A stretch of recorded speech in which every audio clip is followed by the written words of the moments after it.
ಅಕ್ಷರಶಃ ನಿಜವಾಯಿತು ಕೋಡಿ ಶ್ರೀಗಳ ಭವಿಷ್ಯ. ವಿಶ್ವ ನಾಯಕನ ಭೀಕರ ಅಂತ್ಯ, ಶುರುವಾಯ್ತಾ ಮೂರನೇ ಮಹಾಯುದ್ಧ. ನಮಸ್ಕಾರ ವೀಕ್ಷಕರೇ, ನಮ್ಮ ರಾಜ್ಯ, ದೇಶ ಹಾಗೂ ಅಂತಾರಾಷ್ಟ್ರೀಯ ಮಟ್ಟದಲ್ಲಿ ಯಾವುದೇ ಗಂಭೀರ ವಿದ್ಯಮಾನಗಳು ನಡೆದರೆ, ಯಾವುದೇ ಬಹುದೊಡ್ಡ ರಾಜಕೀಯ ಉಲ್ಲಟ ಪಲ್ಲಟಗಳಾದರೆ ಅಥವಾ ಪ್ರಕೃತಿ ವಿಕೋಪಗಳಾದರೆ ನಮ್ಮೆಲ್ಲರಿಗೂ ಮೊದಲು ನೆನಪಾಗುವುದು ಹಾಸನ ಜಿಲ್ಲೆ ಅರಸೀಕೆರೆ ಹಾರನಹಳ್ಳಿ ಕೋಡಿಮಠದ ಸಂಸ್ಥಾನದ ಡಾಕ್ಟರ್ ಶಿವಾನಂದ ಶಿವಯೋಗಿ ರಾಜೇಂದ್ರ ಸ್ವಾಮೀಜಿಗಳು. ಹೌದು, ಕೋಡಿಮಠದ ಶ್ರೀಗಳು ನುಡಿಯುವಂತಹ ಪ್ರತಿಯೊಂದು ಭವಿಷ್ಯವಾಣಿಯು ಕಾಲಾನಂತರದಲ್ಲಿ ಅಕ್ಷರಶಃ ನಿಜವಾಗಿರೋದು ಈಗ ಇತಿಹಾಸ. ಇದೀಗ ಇಡೀ ಪ್ರಪಂಚವೇ ಮೂರನೇ ಮಹಾಯುದ್ಧದ ಭೀತಿಯಲ್ಲಿ ನಡುಗುತ್ತಾಗಿದೆ. ಕೋಡಿಮಠದ ಶ್ರೀಗಳು ನುಡಿಯುವಂತಹ ಪ್ರತಿಯೊಂದು ಭವಿಷ್ಯವಾಣಿಯು ಕಾಲಾನಂತರದಲ್ಲಿ ಅಕ್ಷರಶಃ ನಿಜವಾಗುತ್ತಾ ಬಂದಿರೋದು ಇತಿಹಾಸ. ಇದೀಗ ಇಡೀ ಪ್ರಪಂಚವೇ ಮೂರನೇ ಮಹಾಯುದ್ಧದ ಭೀತಿಯಲ್ಲಿ ನಡುಗುತ್ತಾಗಿದೆ.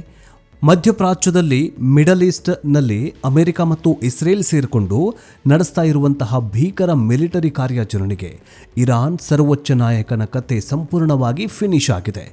ಇನ್ನೊಂದು ಕಡೆ ನಮ್ಮದೇ ಗಡಿಯಲ್ಲಿ ಎರಡು ದೇಶಗಳ ನಡುವೆ ನೇರಾನೇರ ಯುದ್ಧ ಘೋಷಣೆಯಾಗಿದೆ. ಮಹಾರಾಷ್ಟ್ರದ ಅತಿ ದೊಡ್ಡ ರಾಜಕೀಯ ನಾಯಕರೊಬ್ಬರ ಬದುಕು ಹೆಲಿಕಾಪ್ಟರ್ ದುರಂತದಲ್ಲಿ ಮುಕ್ತಾಯವಾಗಿದೆ. ಅಚ್ಚರಿಯ ವಿಚಾರ ಏನಪ್ಪಾ ಅಂದರೆ, ಈ ಎಲ್ಲ ಜಾಗತಿಕ ತಲ್ಲಣಗಳ ಬಗ್ಗೆ, ವಿಶ್ವ ನಾಯಕರ ಭೀಕರ ಅಂತ್ಯದ ಬಗ್ಗೆ ಮತ್ತು ಗಡಿಯಲ್ಲಿನ ಯುದ್ಧದ ಭೀತಿಯ ಬಗ್ಗೆ ಕೋಡಿ ಶ್ರೀಗಳು ಹಲವು ತಿಂಗಳ ಹಿಂದೆಯೇ ಕರಾರುವಕ್ಕಾಗಿ ಭವಿಷ್ಯ ನುಡಿದಿದ್ರು. ಅಷ್ಟಕ್ಕೂ ಅಮೆರಿಕ ಮತ್ತು ಇಸ್ರೇಲ್ ಜಂಟಿಯಾಗಿ ಇರಾನ್ನ ಸರ್ವೋಚ್ಚ ನಾಯಕನನ್ನ ಮುಗಿಸಿದ್ದು ಹೇಗೆ? ಕೋಡಿ ಶ್ರೀಗಳು ಬೆಳಗಾವಿಯಲ್ಲಿ ಹೇಳಿದ್ದ ಆ ಭಯಾನಕ ನುಡಿಗಳೇನು? ಅಫ್ಘಾನಿಸ್ತಾನ ಮತ್ತು ಪಾಕಿಸ್ತಾನದ ನಡುವೆ ಶುರುವಾಗಿರುವ ಈ ಕದನ ಎತ್ತ ಸಾಗತ್ತೆ ಮತ್ತು ವಿಶ್ವವಿಖ್ಯಾತ ಬಾಬಾ ವಾಂಗ ಅವರ ಭವಿಷ್ಯವಾಣಿಗೂ ಮತ್ತು ಕೋಡಿ ಶ್ರೀಗಳ ಮಾತಿಗೂ ಇರುವ ಲಿಂಕ್ ಏನು? ಬನ್ನಿ ಇವತ್ತಿನ ಈ ಡೀಟೇಲ್ಡ್ ವಿಡಿಯೋದಲ್ಲಿ ಜಗತ್ತನ್ನೇ ಬೆಚ್ಚಿ ಬೀಳಿಸುವ ಈ ವಿದ್ಯಮಾನವನ್ನು ಎಳೆಯಾಗಿ ಬಿಚ್ಚಿಡ್ತೀವಿ.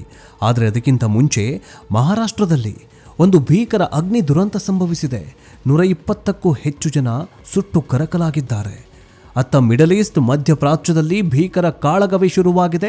ಅಲ್ಲೂ ಕೂಡ ಜನ ಜಂಗುಳಿ ಹುಳುಗಳಂತೆ ಮಸನ ಸೇರ್ತಾಗಿದ್ದಾರೆ. 2026 ವರ್ಷ ಭೀಕರ ವರ್ಷವಾಗಲಿದೆ ಅಂತ ಭವಿಷ್ಯವಾಣಿಯನ್ನು ನುಡಿದಿದ್ರಲ್ಲ, ಆ ಭವಿಷ್ಯವಾಣಿ ನಿಜವಾಗ್ತಾ ಇದೆಯಾ? ಈ ಭವಿಷ್ಯವಾಣಿಗಳ ಬಗ್ಗೆ, ಈ ಕಾಲಜ್ಞಾನಗಳ ಬಗ್ಗೆ ನಿಮಗೇನು ಅನ್ಸುತ್ತೆ?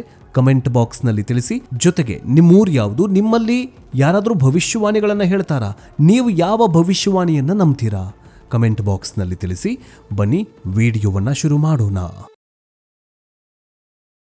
ಜಾಗತಿಕ ನಾಯಕನ ಭೀಕರ ಅಂತ್ಯ, ಖಮೇನಿ ಕತೆ ಫಿನಿಶ್. ಕಳೆದ 2 ದಿನಗಳಿಂದ ಇಡೀ ವಿಶ್ವದ ಕಣ್ಣು ಇರಾನ್ ದೇಶದ ಮೇಲೆ ನೆಟ್ಟಿದೆ. ಅಮೆರಿಕ ಮತ್ತು ಇಸ್ರೇಲ್ ಮಿಲಿಟರಿ ಪಡೆಗಳು ಜಂಟಿಯಾಗಿ ನಡೆಸಿದಂತಹ ಮಿಸೈಲ್ ಅಟ್ಯಾಕ್ನಲ್ಲಿ, ರಹಸ್ಯ ಕಾರ್ಯಾಚರಣೆಯಲ್ಲಿ ಇರಾನ್ ದೇಶದ ಸರ್ವೋಚ್ಚ ನಾಯಕ ಅಯತುಲ್ಲಾ ಅಲಿ ಖಮೇನಿ ಶಾಶ್ವತವಾಗಿ ಕಣ್ಣು ಮುಚ್ಚಿದ್ದಾನೆ. ಅಂದರೆ ಆತನ ಅಂತ್ಯವಾಗಿದೆ. ಈ ಆಘಾತಕಾರಿ ಸುದ್ದಿಯನ್ನ ಸ್ವತಃ ಇರಾನ್ನ ಸರ್ಕಾರಿ ಮಾಧ್ಯಮಗಳೇ ಇಡೀ ಜಗತ್ತಿಗೆ ಖಚಿತಪಡಿಸಿವೆ. ಅಷ್ಟಕ್ಕೂ ಇರಾನ್, ಇಸ್ರೇಲ್ ಮತ್ತು ಅಮೆರಿಕ ಇಷ್ಟೊಂದು ದೊಡ್ಡ ಹೆಜ್ಜೆ ಇಟ್ಟಿದ್ದಾದ್ರೂ ಯಾಕೆ ಗೊತ್ತಾ? ಇರಾನ್ ದೇಶವು ಅತ್ಯಂತ ಗುಪ್ತವಾಗಿ ತನ್ನ ಪರಮಾಣು ಕಾರ್ಯಕ್ರಮವನ್ನು ಮುಂದುವರಿಸ್ತಾಗಿತ್ತು. ನೀವು ಯಾವುದೇ ಕಾರಣಕ್ಕೂ ಅಣ್ವಸ್ತ್ರಗಳನ್ನು ತಯಾರಿಸುವಂತಿಲ್ಲ, ಹೊಸ ಪರಮಾಣು ಒಪ್ಪಂದಕ್ಕೆ ತಕ್ಷಣವೇ ಸಹಿ ಹಾಕಬೇಕು ಅಂತ ಅಮೆರಿಕ ಬಹಳ ಹಿಂದಿನಿಂದಲೂ ಇರಾನ್ ಮೇಲೆ ತೀವ್ರವಾಗಿ ಒತ್ತಡ ಹೇರ್ತಾಗಿತ್ತು. ಆದರೆ ಅಮೆರಿಕದ ಯಾವ ಬೆದರಿಕೆಗೂ ಒತ್ತಡಕ್ಕೂ ಇರಾನ್ ಮಾತ್ರ ಮಣಿಯಲಿಲ್ಲ. ಇದರಿಂದ ರೊಚ್ಚಿಗೆದ್ದಂತಹ ಅಮೆರಿಕ ಇಸ್ರೇಲ್ನ ಸೇನೆಯ ಜೊತೆಗೂಡಿ ನೇರವಾಗಿ ಇರಾನ್ನ ಸರ್ವೋಚ್ಚ ನಾಯಕನನ್ನೇ ಟಾರ್ಗೆಟ್ ಮಾಡಿ, ಇರಾನ್ ಮನೆ ಮೇಲೆನೆ ಮಿಲಿಟರಿ ಕಾರ್ಯಾಚರಣೆ ಮಾಡಿ, ಇರಾನ್ ಅಯತುಲ್ಲಾ ಖಮೇನಿ ಮೇಲೆ ಮಿಸೈಲ್ ಅಟ್ಯಾಕ್ ಮಾಡಿಸಿ ಆತನನ್ನು ಖತಮ್ ಮಾಡಿಬಿಟ್ಟಿದ್ದಾರೆ.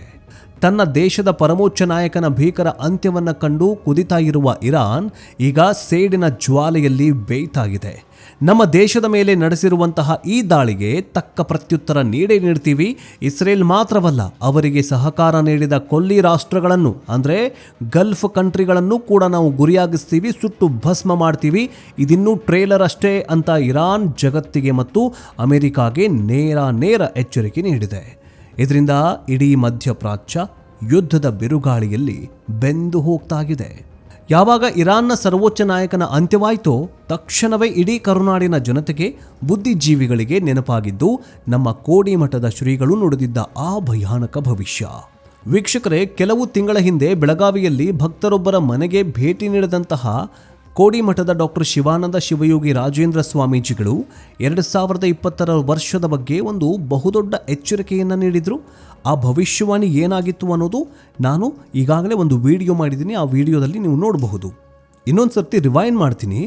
2025ಕ್ಕಿಂತಲೂ 2026ನೇ ಇಸವಿ ಇದೆಯಲ್ಲ, ಇದು ಭೀಕರವಾಗಿರಲಿದೆ. ಕೇವಲ ನೈಸರ್ಗಿಕ ವಿಕೋಪಗಳು ಮಾತ್ರವಲ್ಲ, ಜಗತ್ತಿನ ಮಟ್ಟದಲ್ಲಿ ಉದ್ವಿಗ್ನತೆ ಮಿತಿ ಮೀರಿ ಹೋಗಲಿದೆ. ದೇಶಗಳ ನಡುವೆ ಜಿದ್ದು ರಾಜಕೀಯ ಅರಾಜಕತೆ ಸೃಷ್ಟಿಯಾಗಲಿದೆ. ಎಲ್ಲದಕ್ಕಿಂತ ಮಿಗಿಲಾಗಿ ಜಾಗತಿಕ ಮಟ್ಟದಲ್ಲಿ ಓರ್ವ ಪ್ರಭಾವಿ ನಾಯಕನ ಭೀಕರ ಅಂತ್ಯವಾಗಲಿದೆ. ಇದು ಇಡೀ ವಿಶ್ವವನ್ನೇ ತಲ್ಲಣಗೊಳಿಸಲಿದೆ ಅಂತ ಬಹಳ ಸ್ಪಷ್ಟವಾಗಿ ಭವಿಷ್ಯವಾಣಿಯನ್ನು ನುಡಿದಿದ್ರು. ಇಂದು ಆ ಮಾತುಗಳು 100% ನಿಜವಾಗಿದೆ. ಅಮೆರಿಕ ಮತ್ತು ಇಸ್ರೇಲ್ನ ದಾಳಿಗೆ ಇರಾನ್ನ ಸುಪ್ರೀಂ ಲೀಡರ್ ಖಮೇನಿ ಬಲಿಯಾಗಿದ್ದು ಇಡೀ ವಿಶ್ವವೇ ಒಂದು ಕ್ಷಣ ಶಾಕ್ ಆಗುವಂತೆ ಮಾಡಿದೆ. ಕೋಡಿಶ್ರೀಗಳ ಜ್ಞಾನ ದೃಷ್ಟಿಗೆ ಜಾಗತಿಕ ರಾಜಕಾರಣದ ಈ ಮಹಾಸ್ಫೋಟ ಮೊದಲೇ ಗೋಚರಿಸಿತ್ತು ಅನ್ನೋದು ಇದರಿಂದ ಸಾಬೀತಾಗತ್ತೆ. ಕೋಡಿಶ್ರೀಗಳ ಭವಿಷ್ಯ ಕೇವಲ ಮಧ್ಯಪ್ರಾಚ್ಯಕ್ಕೆ ಮಾತ್ರ ಸೀಮಿತವಾಗಿರಲಿಲ್ಲ. ಅಂದು ಅವರು ಬೆಳಗಾವಿಯಲ್ಲಿ ಮಾತನಾಡುತ್ತಾ ಗಡಿಯಲ್ಲಿ ಯುದ್ಧದ ಭೀಕರತೆ ಹೆಚ್ಚಾಗಲಿದೆ ಅಥವಾ ಭೀತಿ ಹೆಚ್ಚಾಗಲಿದೆ, ರಕ್ತಪಾತವಾಗಲಿದೆ ಎಂಬ ಮತ್ತೊಂದು ಗಂಭೀರ ಮುನ್ಸೂಚನೆಯನ್ನ ನೀಡಿದ್ರು. ಆರಂಭದಲ್ಲಿ ಈ ಮಾತುಗಳನ್ನು ಕೇಳಿದಾಗ ಬಹುಶಃ ಭಾರತ ಮತ್ತು ಪಾಕಿಸ್ತಾನದ ನಡುವೆ ಅಥವಾ ಭಾರತ ಮತ್ತು ಚೀನಾದ ನಡುವೆ ಗಡಿಯಲ್ಲಿ ಯುದ್ಧದ ವಾತಾವರಣ ನಿರ್ಮಾಣ ಆಗಬಹುದು ಅಂತ ಎಲ್ಲರೂ ಅರ್ಥ ಮಾಡಿಕೊಂಡಿದ್ರು. ಆದರೆ ವಿಧಿಯ ಆಟವೇ ಬೇರೆ ಇತ್ತು ವೀಕ್ಷಕರೇ. ಶ್ರೀಗಳು ಹೇಳಿದ ಆ ಗಡಿಯ ಯುದ್ಧ ಶುರುವಾಗಿದ್ದು ನಮ್ಮ ನೆರೆಹೊರೆಯ ರಾಷ್ಟ್ರಗಳಾಗಿರೋ ಅಫ್ಘಾನಿಸ್ತಾನ ಮತ್ತು ಪಾಕಿಸ್ತಾನದ ನಡುವೆ. ಹೌದು ವೀಕ್ಷಕರೇ, ಗಡಿ ವಿವಾದ ಮತ್ತು ಭಯೋತ್ಪಾದಕರ ವಿಚಾರಕ್ಕೆ ಸಂಬಂಧಿಸಿದಂತೆ ಅಫ್ಘಾನಿಸ್ತಾನವನ್ನು ಆಳ್ತಾ ಇರುವ ತಾಲಿಬಾನ್ ಪಡೆಗಳು ಮತ್ತು ಪಾಕಿಸ್ತಾನದ ಮಿಲಿಟರಿ ನಡುವೆ ಭಾರೀ ಸಂಘರ್ಷ ಸ್ಫೋಟಗೊಂಡಿದೆ. ಉಭಯ ದೇಶಗಳ ನಡುವೆ ಅಧಿಕೃತವಾಗಿ ಓಪನ್ ವಾರ್ ಘೋಷಣೆಯಾಗಿ ಈಗಾಗಲೇ 4 ದಿನಗಳು ಕಳೆದಿವೆ. ಗಡಿಯಲ್ಲಿ ಫಿರಂಗಿಗಳು, ಕ್ಷಿಪಣಿಗಳು ಸದ್ದು ಮಾಡ್ತಿವೆ. 2 ಮುಸ್ಲಿಂ ರಾಷ್ಟ್ರಗಳೇ ಇಂದು ಪರಸ್ಪರ ಕಚ್ಚಾಡಿಕೊಳ್ಳುತ್ತಿದ್ದು ಗಡಿಗಳಲ್ಲಿ ಶ್ರೀಗಳು ಹೇಳಿದಂತೆ ಯುದ್ಧದ ಕಾರ್ಮೋಡ ದಟ್ಟವಾಗಿ ಕವಿದಿದೆ. ಇನ್ನು ಪವಾರ್ ದುರಂತ, ರಾಜಕೀಯ ನಾಯಕನ ನಿರ್ಗಮನ, ಇನ್ನು ನಮ್ಮ ದೇಶದ ಅಂದ್ರೆ ಆಂತರಿಕ ರಾಜಕೀಯದ ಬಗ್ಗೆಯೂ ಶ್ರೀಗಳು ಒಂದು ಕಹಿ ಸತ್ಯವನ್ನ ನುಡಿದಿದ್ರು. ರಾಜಕೀಯದ ನಾಯಕರೊಬ್ಬರು ದಿಢೀರನೆ ಇಹಲೋಕ ತ್ಯಜಿಸ್ತಾರೆ, ರಾಜಕೀಯ ವಲಯದಲ್ಲಿ ಶೋಕ ಸಾಗರ ಮುಳುಗಲಿದೆ ಅಂತ ಕೋಡಿ ಶ್ರೀಗಳು ಭವಿಷ್ಯವಾಣಿಯನ್ನು ನುಡಿದಿದ್ರು. ದುರಾದೃಷ್ಟವಶಾತ್ ಆ ಭವಿಷ್ಯವಾಣಿಯೂ ಕೂಡ ಇದೀಗ ನಿಜವಾಗಿದೆ. ನಮ್ಮ ನೆರೆಯ ಮಹಾರಾಷ್ಟ್ರ ರಾಜ್ಯದ ಉಪಮಂತ್ರಿಯಾಗಿದ್ದ NCP ಪಕ್ಷದ ಅತಿ ದೊಡ್ಡ ನಾಯಕನಾಗಿದ್ದ ಅಜಿತ್ ಪವಾರ್ ಇವತ್ತು ನಮ್ಮೊಂದಿಗೆ ಇಲ್ಲ. ಅವರು ಭೀಕರ ಹೆಲಿಕಾಪ್ಟರ್ ದುರಂತದಲ್ಲಿ ಪ್ರಾಣವನ್ನ ಕಳೆದುಕೊಂಡಿದ್ದಾರೆ. ಈ ಭವಿಷ್ಯವಾಣಿಯೂ ಕೂಡ ನಿಜವಾಗಿದೆ. ಇನ್ನು ವೀಕ್ಷಕರೇ, ಬಾಬಾ ವಾಂಗ ಮುನ್ಸೂಚನೆ, 3ನೇ ಮಹಾಯುದ್ಧ ಶುರುವಾಯ್ತಾ? ವೀಕ್ಷಕರೇ, ಈ ಎಲ್ಲಾ ಘಟನೆಗಳನ್ನ ಗಮನಿಸ್ತಾ ಇದ್ರೆ ಜಗತ್ತಿನ ಮತ್ತೋರ್ವ ಪ್ರಸಿದ್ಧ ಭವಿಷ್ಯಕಾರ್ತಿಯಾಗಿರುವ ಅಥವಾ ಅವರ ಮಾತುಗಳು ನಮಗೆ ನೆನಪಾಗದೇ ಇರಲಾರದು. ಅವರೇ ಬಲ್ಗೇರಿಯಾದ ಅಂಧ ಮಹಿಳೆ ಬಾಬಾ ವಾಂಗ. 3ನೇ ಮಹಾಯುದ್ಧದ ಬಗ್ಗೆ ಬಾಬಾ ವಾಂಗ ಅವರು ವರ್ಷಗಳ ಹಿಂದೆಯೇ ಮುನ್ಸೂಚನೆಯನ್ನ ನೀಡಿದ್ರು. ಮಧ್ಯಪ್ರಾಚ್ಯದಲ್ಲಿ ಶುರುವಾಗುವ ಒಂದು ಸಣ್ಣ ಕಿಡಿ, ದೊಡ್ಡ ನಾಯಕನೊಬ್ಬನ ದುರಂತ ಇಡೀ ಜಗತ್ತನ್ನ 3ನೇ ಮಹಾಯುದ್ಧದ ಕಡೆಗೆ ಎಳೆದುಕೊಂಡು ಹೋಗತ್ತೆ.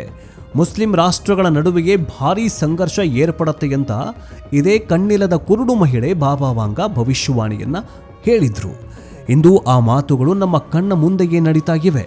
ಒಂದೆಡೆ ಇರಾನ್ ಮತ್ತು ಇಸ್ರೇಲ್, ಅಮೆರಿಕ ನಡುವೆ ಭೀಕರ ಕದನ, ಮತ್ತೊಂದು ಕಡೆ ಅಫ್ಘಾನಿಸ್ತಾನ ಮತ್ತು ಪಾಕಿಸ್ತಾನದ ನಡುವಿನ ಓಪನ್ ವಾರ್. ಇವೆಲ್ಲವೂ ಜಗತ್ತು ಅಕ್ಷರಶಃ ವಿನಾಶದ ಅಂಚಿನಲ್ಲಿ ನಿಂತಿದೆ ಎನ್ನುವುದು ಸ್ಪಷ್ಟ ಸೂಚನೆ ಸಿಗ್ತಾಗಿದೆ.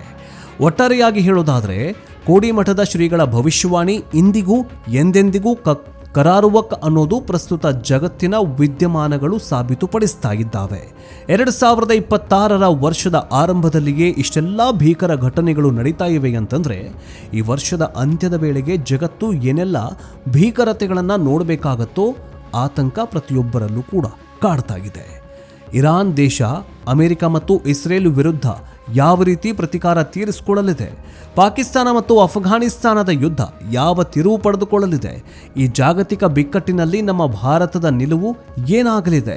ಇವೆಲ್ಲವೂ ಕೂಡ ಅತಿ ದೊಡ್ಡ ಪ್ರಶ್ನೆಯಾಗಿದೆ. ವೀಕ್ಷಕರೇ, ಇನ್ನೊಂದು, ಈ ಇಬ್ಬರು ಕೂಡ ಅಂದರೆ ಪಾಕಿಸ್ತಾನದ ಹತ್ರ, ಇರಾನ್ ಹತ್ರ, ರಷ್ಯಾ ಹತ್ರ, ಜೊತೆಗೆ ಅಮೆರಿಕ ಮತ್ತು ಇಸ್ರೇಲ್ ಹತ್ರ, ಇವರೆಲ್ಲರ ಹತ್ರನೂ ಪರಮಾಣು ಬಾಂಬ್ಗಳಿದ್ದಾವೆ. ಸಪೋಸ್ ಏನಾದರೂ ಇರಾನ್ ಪರಮಾಣು ಬಾಂಬ್ ಸ್ಫೋಟ ಮಾಡ್ತು ಅಂತಂದ್ರೆ ಇಡೀ ವಿಶ್ವ ಅರ್ಧ ಭೂಗೋಳವೇ ಸರ್ವನಾಶವಾಗತ್ತೆ.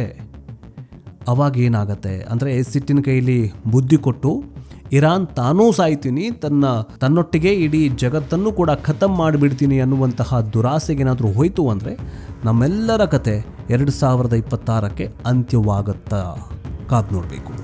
ವೀಕ್ಷಕರ, ಈ ಕೋಡಿಶ್ರೀಗಳ ಈ ಕರಾರುವಕ್ಕ ಭವಿಷ್ಯವಾಣಿಯ ಬಗ್ಗೆ ನಿಮಗೇನು ಅನಿಸುತ್ತೆ? ಇರಾನ್ ಸುಪ್ರೀಂ ಲೀಡರ್ನ ಕಥೆ ಮುಗಿದ ಮೇಲೆ ಅಮೆರಿಕ ಮತ್ತು ಇಸ್ರೇಲ್ನ ನಡಿ ಸರಿಯಾಗಿದೆಯಾ? ಇದರಿಂದ ನಿಜಕ್ಕೂ ಮೂರನೇ ಮಹಾಯುದ್ಧ ಶುರುವಾಗುತ್ತಾ? ನಿಮ್ಮ ಪ್ರಾಮಾಣಿಕವಾದ ಅನಿಸಿಕೆಗಳನ್ನು ಕಮೆಂಟ್ ಬಾಕ್ಸ್ನಲ್ಲಿ ತಿಳಿಸಿ, ಸೂಕ್ತವಾಗಿ ಚರ್ಚೆ ಮಾಡೋಣ.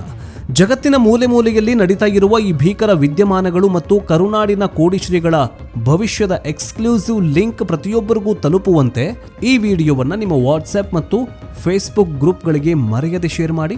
ಇಂತಹದ್ದೇ ನಿಷ್ಪಕ್ಷಪಾತ ಮತ್ತು ತ್ವರಿತ ಮತ್ತು ಇನ್ಸೈಡ್ ಡೀಟೇಲ್ಸ್ಗಳ ವಿಡಿಯೋಗಳಿಗಾಗಿ ನಮ್ಮ ಯೂಟ್ಯೂಬ್ ಚಾನಲನ್ನು ಬೇಗ ಸಬ್ಸ್ಕ್ರೈಬ್ ಮಾಡಿಕೊಳ್ಳಿ.